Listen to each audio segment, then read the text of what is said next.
because they'll do Turim, because they are not devoted to each other. They will rat each other out. They will speak Lashon Hara. Once you're ready to speak Lashon Hara about the other person, then there's no reason, there's no punishment that is not open. This is true, by the way, Hashem should give us strength, that a person, no matter what, how many Averos that they do, doesn't matter. If they never speak Lashon Hara, Like an Yaacov style. like an Yaacov, they will not be punished by Hashem. Because there's no prosecutor unless you open up the prosecution yourself.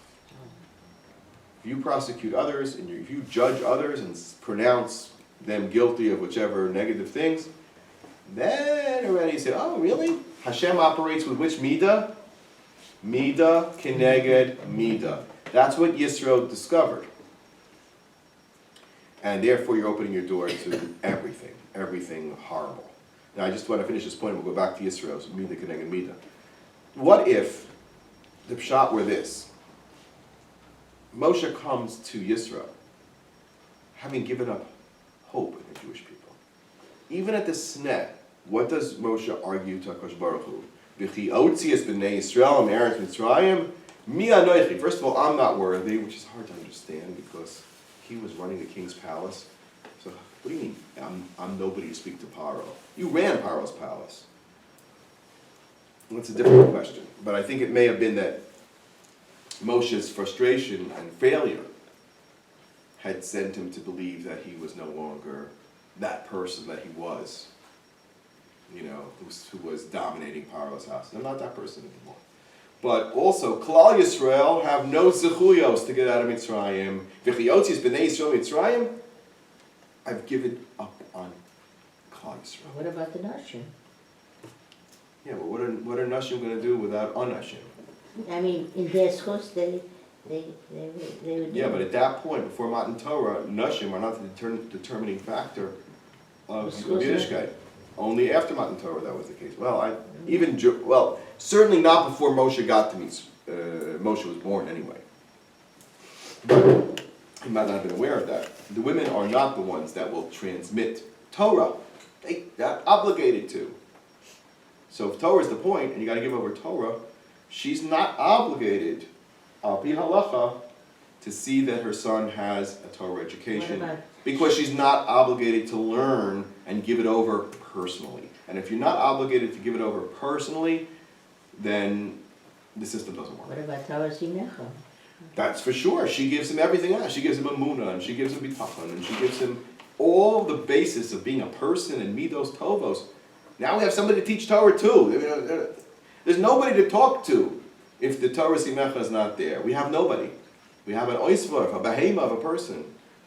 Which a mother shapes a young man into a holy young man, and then to become the next stage, from there on, that's the father's obligation, to teach him Torah, to perfect the raw material and the good material which has been presented to him, shaped over time, from birth, from in utero, forget birth, in utero, all the way to bar mitzvah. That's a 13-year job. That's a big job. It's a lifetime job. Yeah, it stays. It stays. It doesn't end at 13. Right. But theoretically, a mother could say to a child at 13, That's it. yeah, that's it. But anyway, not that you. But if it's true that Moshe Rabbeinu had, for the time being, come to the conclusion that the Avos were a failed experiment, just like Noah tried to save the world. You know what I'm saying? Just like Adam in his sense tried to save the world and failed. Noah failed. He did not become Avram Avinu, right? He became Noah Ish Adama. He ended up mixed up with Canaan and so on and so forth. There was a need for somebody to emerge and take over the destiny of the world, and that was Avram Avinu. And then Avram, and then Yisro, and then Yaacov. And then the 12 Shvatim. And then what happened? Shem and Ever at least were good transitions. They were pretty good. Yeah. And maybe Klal Yisrael's 12 Shvatim were just another transition. And who will carry the ball from there? Two very qualified and eminent people to join in the partnership. Moshe and Yisro. Moshe and who? Moshe and Yisro. And Yisro. Who could be better positioned? Now here's the problem. That means that we took a step backwards according to where they were holding. When he joins with Yisro at that moment, perhaps, I conjecture, the reason he was willing to join with Yisro is because we've all gone back to the stage of Abraham. Ben, as much as he maybe didn't want to. He's more like Abraham. Well, yeah, Abraham. But Yisro wasn't from Abraham. I mean, he wasn't. Well, Yisro was not from Abraham. Katie Knizi. I think that he went along with Yisro to see if there might be a different destiny for the world. Because it seemed that Klal Yisrael's opportunity had failed. Devastating. At what point was this, that he came to this? With Dasan and Avir, when he had to flee Pop. Right? He says, Achein no da'adavar. And then even at the Sneh, he continues to say, V'chiotzis b'nei Yisrael Mitzrayim, they're not worthy of redemption. So what are we going to do now? Let's start again. Let's start on a new foundation. So maybe it's true that Yisro did renounce Avodah Zarah prior to joining. Moshe would never have joined him if he was really Avodah Zarah. What does he mean that Gershom was for Avodah Zarah? Because as far as Klal Yisrael is concerned, that lower standard would be Avodah Zarah. We have that great. We had Akedas Yitzhak. We had the Bechiros Yaakov. We had the 12 Shvatim. Anything going backwards, you might as well consider it Avodah Zarah. And I think that what exactly is a in-between level of Avodah Zarah? Shituf. You believe in a singular God with several working parts. That can be accessed separately. Not necessarily. No. It doesn't make any sense. Don't worry about it. Christians tried 2,000 years to come up with some sort of explanation, and they still haven't figured it out. There was something called the Fifth Lateran Council. It was early on. And they were trying to figure out, what do we believe exactly? They came up with this crazy, no, 3 is 1, 1 is 3, there are 3. You can go all day long, but I will not numerically ever, you can ask a computer, is 1 3 and is 3 1? No, it's not. But maybe Ki'ilu, because it's not emes. Just remember one thing, it's off emes. Emes is clarity. When we say Shema Yisrael, by Yishma Yisro, Yisro had, he didn't listen, he heard. There's a difference between listening and hearing. Hearing to the core, something that shakes you up. Eze Shmua Shama Uba. What did Yisro hear that shook him off of his assumption? He assumed that, okay, go check out Bnei Yisrael, maybe there's something redemptive over there, maybe not, but no. And when Aaron sends back Tzipporah and Gershom and Eliezer, how does he know that they're really meant to be part of Klal Yisrael's destiny? Aaron wasn't sure, because they were from the house of Yisro. We don't know at that point that Yisro had actually, that Tzipporah had actually would agree to anything beyond what her father said. He went with his father's permission, with her father's permission. At what point did she break from Yisro's? You know when she broke from him? At the bridge? And when she did the bris milah. And that's what she said. Ki chasan damim atali. My father joined with you, but that partnership is leading to bloodshed. So what good is it? It's a death. The destiny of it is death and destruction. That's no chitun. Chitun means to produce children, to produce life. If I'm going to lose my child, then what's the point? So I see we're going to have to step it up to the next level. and do bris milah. B'nai Noach are not obligated in bris milah because they are not obligated to perceive the truth of Hashem in its fullest sense. They will not have Gilui Shechina. They will not have Matan Torah. They will be able to receive God, but in a secondary fashion, via the clear picture of whom? Hanavi and Mashiach.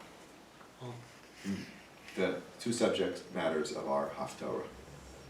And the beginning of the Torah reading, which means a Jew needs to recognize that they are given the whole truth. You know, what do they say? Nothing but the truth. What do they say? Whole truth. Whole truth. So, Help me God. are there three things? There are three things. Anyway, so, the truth, the whole truth, and nothing but the truth. Right. That's Klal Yisrael. That's Aspracula Me'ira. Moshe saw it clearly and accurately. He got the Torah because he could see clearly. No one else ever created by Hashem, ever born to humankind, Not only see, had that but ability. being, And that's our Ikrei Emunah. not only see, but being ready to accept. Ready to comprehend it fully while they're in a corporal form, while they're awake and alive and themselves. And Only to Moshe apply could do it. it. Only Moshe could do it. Now, the exception to that was the first two Dibros that Klal Yisrael demanded to have for themselves. They said, no, Moshe, listen, we got this. We got this. We want to hear straight from Hashem. We're ready to hear straight from Hashem. Were they ready to hear straight from Hashem? No. Yes and no. Yes and no. Yes and no. They were ready to hear a bit, right? And what did they hear? The Ikrei Emunah, which means Klal Yisrael, at least on the mitzvah of Emunah, were able to comprehend it themselves, not the rest of the Torah. Not even Kabbalah Sabicha V'Simecha could they understand. Not even Shabbos could they understand. They can only understand Anochi Hashem Elokecha Shesizim Mitzrayim, our Ikrei belief, and also Lo Yelachim. Exactly what the Torah reading ends with. Now you understand. The Torah reading ends with a reverberation of the first two dibros that the Jewish people did hear. They said, okay, you said to us, Bia Mamlechet Kohanim Begoy Kadosh. How can we fulfill that? He says, every Jew can, as Rambam says, can reach the level of Moshe in theory. And be what? And be the one who goes up on the Mizbeach and serves Hashem as the Kohen Hashem. Mamlechet Kohanim Begoy Kadosh. Who is the Kohen? And who is the Goy Kadosh? That their relationship to the truth is impeccable. When somebody sins, what is the idea of a chet? A chet is you miss target. You're off. You think the target's over there, but it's really over there. You're misguided. You're just misguided. You don't see the truth. Like Dasan and Aviram didn't see the truth due to their own agenda. They didn't see that the real chesed for Klal Yisrael was to let them go. He couldn't perceive that. Okay, so a Kohen is someone who perceives the entire truth. And a chassan is somebody who's bound to another in an undying bond, in a never-dying bond. You would call that a bris. What does Tzipora do to the grandson of Yisro? She gives him a bris. She says, Ki chassan damim atali. And then she says, Shuv amra chassan damim lemulas. No, it doesn't have to be death. It could be that the damim will be transformed into what? Damim lemulas. It'll be dam mila, like we said in the Medrash. Paro says to Klal Yisrael, "Ruki Ranach, you're gonna die. Don't waste your time. It's safe here in Mitzrayim." And he says, "You see that there's a star coming up. Ra'az, the star is coming up to you. It's going to kill you all. There's a red Death Star coming your way." No, we changed it into what? Dam Mila and Dam Pesach, a korban and a bris. Those are the two things that Yisro does. When he first arrives with Moshe, he says, Vayichad Yisro, he hears about everything. One perush is, He takes a cherev chada, he does a bris milah on himself. Other thing, yeah, and the other thing is he dudim, he was still like feeling terrible about what happened to Mitzrayim, because he had a big job in Mitzrayim. You know what his job was? Advisor part. When your company that you worked for is completely destroyed and you had this high position there, you feel a little bit shaky about that, right? You know, it's like somebody who worked in the World Trade Center. You know, that was my job and it got completely destroyed. Whoa, what's going on over here? It's like shake him up. He was shaken up to such an extent he says, that's not where the action is. I'm going to do bris milah and join Klal Yisrael. And not only that, he brings karbanos. He brings karbanos, Allah uzvachim elokim, which is part of the Geirus process. You have to bring milah, tvila, karban. You have to do milah, you have to go to a mikveh, and you have to bring a karban. He did that. Now, so going back to the issue of his kavod. Why did he demand this kavod? Why did he bring back Tzipora, Gershom, and Eliezer? Who wants to say? What would be the reason why he would have wanted to bring them back at this time? What did he see? He said, I'm going to be a new chassan to you. Our old partnership is dissolved, and I'm big enough a person to say, I thought I had you as my junior partner, and that I was the big shot, and I am the big shot. I'm Chosei Moshe. He says, I'm still going to be Chosei Moshe. I'm binding myself to you, whether you like it or not. Because he was the Gadol Hador. He was a big person. And he said, how will I know that you really are taking me in? If you accept it. Let's see if you'll come out and accept us. If Moshe doesn't go and welcome them, then okay, we'll go on our way. That's why he was willing to take the chance, because there really was no option. It's either we connect to Moshe or we're rejected by Moshe, but let's find out whether he'll take us in, because he wants to be Chotein Moshe. He wants to be the one, not only Chotein Moshe, but his master, his guide, his Rebbe, in some way his teacher. And he did do that. How did he do that? He gave Moshe advice. With the judge. And he says, check with Hashem, because I think it's a good plan. I think Hashem will endorse this plan. What is it? Sarei alafim, sarei meos. You have to have captains of 1,000, captains of 100. Sarei chamishim, sarei asaros. What, judges? 10 people need judges? 10 Jews need a judge? Yes, 2 Jews need a judge. That's the problem. But really, it's mugzam. It's exaggerated. Every 10 people need their own personal judge? No, they don't need a judge. They need somebody to be mashpia on them, to lift them up, to see the truth, and pull them out of chata'im, which is the job of the Kohen. Why? Mamlechet Kohanim ve'goyka. Mamlechet Kohanim. Everybody a Kohen. Yisro was a demonstration that everybody can come from all the way out and become worthy of the greatest honor in the world. That's the capacity of a single Jew, even a convert, even a mamzer. The Mishnah says, right, at the end of Edios, that a mamzer, Talmud Chacham, is greater than a Kohen Gadol. Isn't that after like a 10 stupid folks. generations? Not a Kohen Gadol that's not. Not learned. Not learned. He may have the pedigree of being a Kohen, and he might be a very lovely person, and a righteous person, but not a learned person. But a person who has Torah he's going to get the first bracha under the chuppah.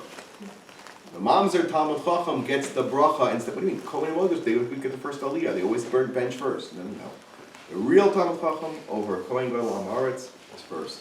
That's the power of Torah that can transform each and every person to be not only equal to Kohen Gadol, but actually greater than the Kohen Gadol. Why would an unlearned Kohen, if there's such a thing? What's that? Why would an unlearned or not so learned Kohen become Kohen Gadol? Oh, they used to pay for it. Well, that was wrong. Yeah. They It happened die. every year. They used to drop They dead die. after they did the. They wanted to go. Kodesh Kodashim was not a safe place to go. Even if it's by Cheney, there wasn't. And it was worth it to there, them? but it was close enough. It's buried under there somewhere. Knowing they would die, it was worth it to them? Yeah. They didn't. That's believe how it. much honor. They didn't believe, They and didn't it was believe. honor and it was money. They were the kings of which they controlled the economy. They were Michael Bloomberg, okay? Kino, They were Per year. billionaires. Kino, We have to stop. I just want to end with this, that we answer all the questions. I believe we did. Chazal were very careful to show us this power. The Babich Rebbe was asked, somebody just told me, Jewish people, only 80% didn't make it out of Mitzrayim. And we say, Ma'aseh Abasim Labanim. And the Dugma, everybody says this, the way that it happened in Mitzrayim is the way it's going to happen now. So does that mean that 80% of the Jews are not going to be redeemed? That question was asked. Very difficult question. Sorry. But, and know what he answered? There's a difference. Now we have the Torah. So never give up on the 80%, because the Koach HaTorah is so powerful that it actually, if it touches a person by Yishma and they really hear it, they really hear that there's Midah K'neged Midah, they really hear that Amalek, who is the sheker of shekers, right, is punished. And also that Paro, who's the evil of the evil, is punished. And he gets they get exactly what they deserve. Haman wanted to hang Mordecai, he gets hung on the same tree. The fortune of Haman goes to Mordecai. That's the truth of who should be in charge. And they see the truth. So therefore, now that's our hachana, especially as we go into these days coming up on Adar soon, is that the truth shall out. And through that we'll have Zoychet to see the 80%, including us, be ready for a Thank you, Rabbi. Yisro.